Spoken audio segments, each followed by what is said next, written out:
बर्तमान आमर अष्टपहरी शेष हो जाइए अबिया ठाकुर गाँव में बुलुंट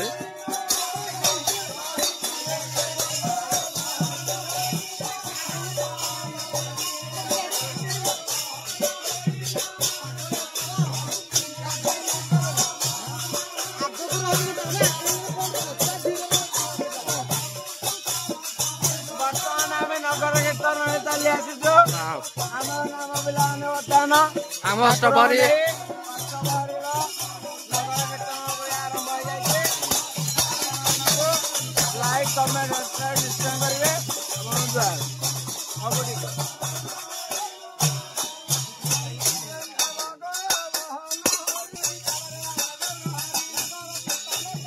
बर्तमान आम मुंटिया साई अच्छु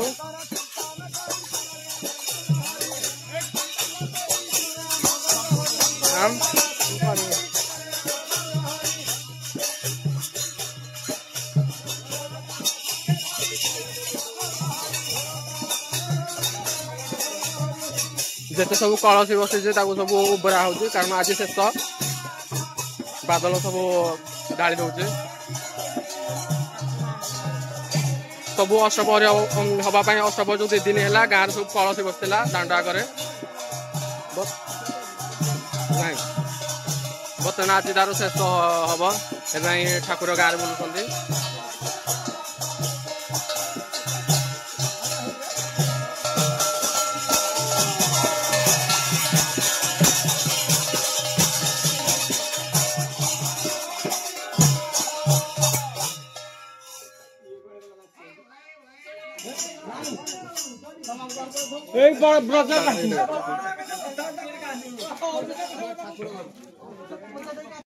सफरटा देखिए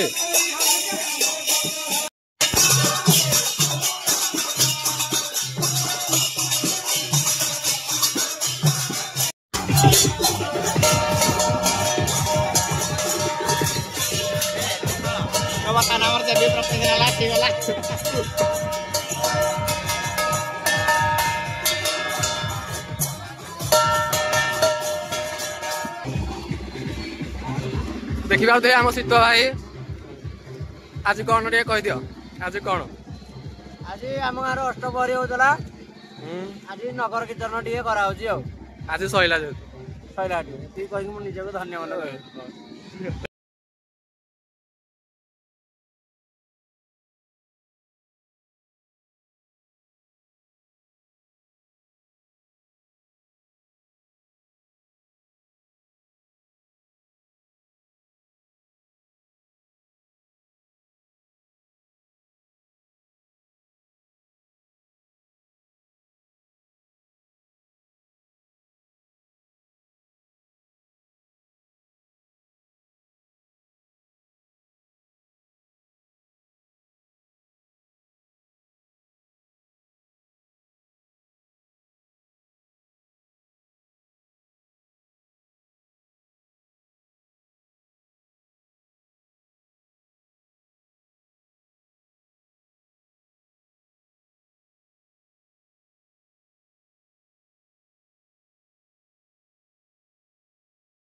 बर्तमान आम गाँव को पलि आसिलु आम साई को आम साई आम गाँव को चलू बर्तमान देखा आग सब लोक चलने पछपटे आम साउंड अच्छी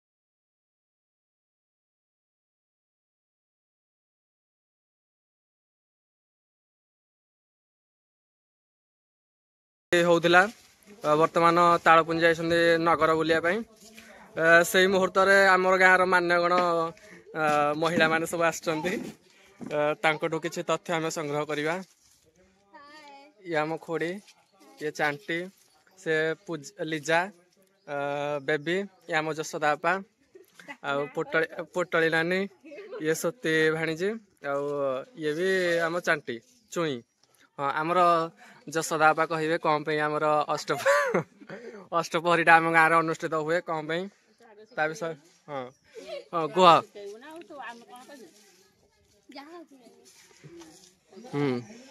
ଆରମ୍ଭ କରନ୍ତୁ ନିଜର ବକ୍ତବ୍ୟ।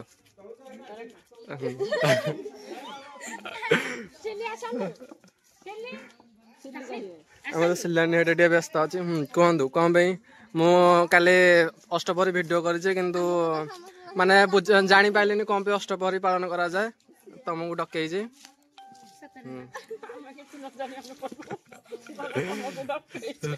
ସେ ଆମର ଜାଣିଛନ୍ତି, ସେ କହିବେ।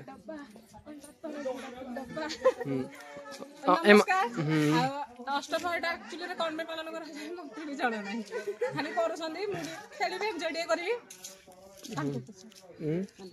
ଅଷ୍ଟପ୍ରହରୀଟା କ'ଣ ପାଇଁ ପାଳନ କରାଯାଏ କହିଲା? ଅଷ୍ଟପ୍ରହରୀଟା କ'ଣ ପାଇଁ କରନ୍ତି? ଗାଁରେ ମଙ୍ଗଳ କାମ ପାଇଁ ଟିକେ ବଡ଼ ପାଟିରେ ଆଉ ନହେଲେ ଆଉ କିଛି ତାର କାମ ନାହିଁ। ଗାଁରେ ଯେତେ ମଙ୍ଗଳ କାମ କରନ୍ତି, ଅଷ୍ଟପ୍ରହରୀଟା ହଉଛି ଏକଜୁଟ ବା ସମସ୍ତେ ସମାନରେ ରହିବେ, ସମସ୍ତେ ସ୍ୱଭାବ ରହିବ, ଏଇଥିପାଇଁ କରନ୍ତି। ଏକଜୁଟ କେହି କରିପାରନ୍ତିନି, ତେଣୁକରି ଏଇ ବେଳାରେ ଏକଜୁଟ ସମସ୍ତେ ହେଇପାରିବେ। ଏଇଟା ଏଇ ଅଷ୍ଟପ୍ରହରୀଟା ହଉଛି ଏମିତି ଗୋଟେ ମାଧ୍ୟମ ଯାହାକି ଗାଁର ସବୁ ଲୋକଙ୍କୁ ଗୋଟେ ଜାଗାରେ ଏକାଠି କରି ଖୁସି ବାସି ଆନନ୍ଦରେ ସହ ପାଳନ କରାଯାଏ। ବର୍ତ୍ତମାନ ଆପଣମାନେ ଦେଖିପାରୁଥିବେ ସେଇଠି ଠାକୁର ସ୍ଥାପନ ହୋଇଛନ୍ତି। ଆଉ କିଛି ସମୟ ପରେ ଏଇ ଅଷ୍ଟପ୍ରହରୀର ଅନ୍ତ ଘଟିବ। ଯୋଉ ଠେକା ଭାଙ୍ଗିବେ, ଠେକା ଭାଙ୍ଗିକି ଠାକୁରଙ୍କ ଉପରୁ ଠେକା ଭାଙ୍ଗିଲା ପରେ ଆମର ଶେଷ ହବ। ଆପଣମାନେ ଆସିଥିବାରୁ ଆପଣମାନଙ୍କୁ ବହୁତ ବହୁତ ଧନ୍ୟବାଦ। ଖାଇ ପିଇକି ଯିବ ଟିକେ, ଆମର ବନ୍ଦୋବସ୍ତ ସବୁ କରାହେଇଛି।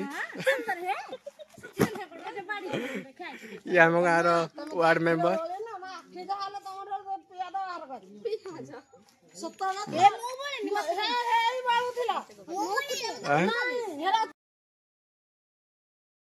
ଆପଣ ତ ଶୁଣିଲେ ଅଷ୍ଟପ୍ରହରୀଟା କ'ଣ ପାଇଁ ପାଳନ କରାଯାଏ।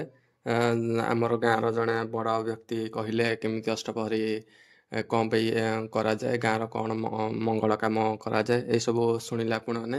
ବର୍ତ୍ତମାନ ଦେଖିପାରୁଥିବେ ସବୁ ଲୋକ ଏକାଠି ଗଦା ହେଇଗଲେଣି। ବର୍ତ୍ତମାନ ଯେଉଁ କୁହାହେଉଥିଲା ଦଧିନଉତି ଠାକୁରଙ୍କର ଭାଙ୍ଗା ହେବ, ବର୍ତ୍ତମାନ ଦଧିନଉତି ଭାଙ୍ଗା ହେବ। ସେଇଟା ଆପଣମାନେ ଦେଖିବେ ଆମର ନେକ୍ସଟ ବ୍ଲଗରେ। ଆଜି ପାଇଁ ରହୁଛି। Love you all. ଜୟ ଜଗନ୍ନାଥ। ଭଗବାନ ସମସ୍ତଙ୍କର ମଙ୍ଗଳ କରନ୍ତୁ।